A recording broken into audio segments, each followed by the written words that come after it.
This is my first ever manga review, and we will talk about My Dearest Self with the Malice Afterthought.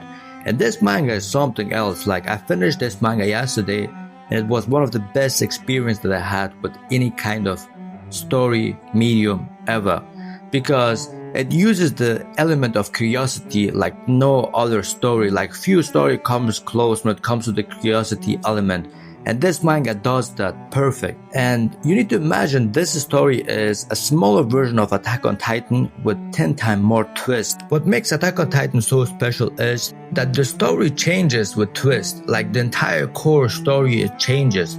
Like, first it was human versus Titan, and then we had a plot twist and the entire thing changed. And then we had other twists that completely changed the story again.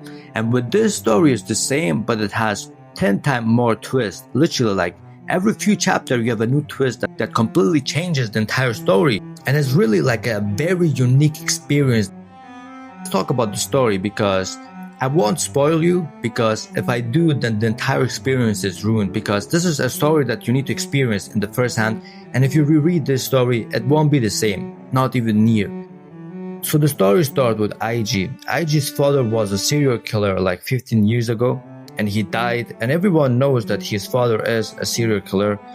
And what makes this narrative very special in the beginning is that when Yuji sleeps, he sometimes skips days. And during those days, another person is awake, like in his body, like he has another personality, and he will do things, and we completely skip that time period. And we don't know whatever that guy did, like the other personality of Yuji, and we need to find out what he did. And it happens multiple times. It gets more interesting than before, because in the beginning, like, you will think it's very silly thing, maybe he also kills people, but it goes so deep, like with so many plot twists, it's crazy. And also one thing that I like about this show is like it will get very dark, like it's not it doesn't have a light tone, like it will get dark, very dark. What I like about this show is it doesn't use unnecessary misery to make you engage with the story. Like, a lot of stories use unnecessary pain and misery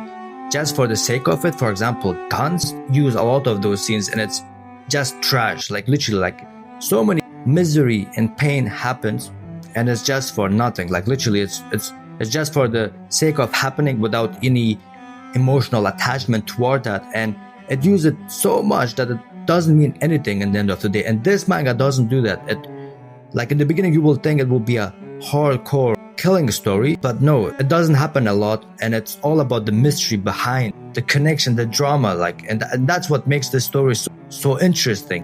And let's talk about the art. The art is very great, actually, like the facial expression. I really like those. I enjoy the visual storytelling with the panels, because in this manga you don't have a lot of characters, so there's a lot of room left to have like big panels when it comes to the impact.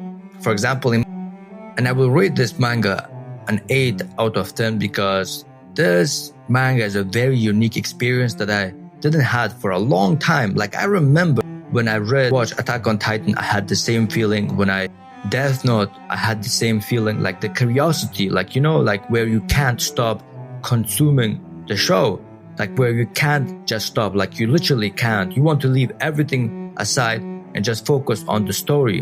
And few shows managed to do that for me, and this was one of those shows. Like, it's literally a crack.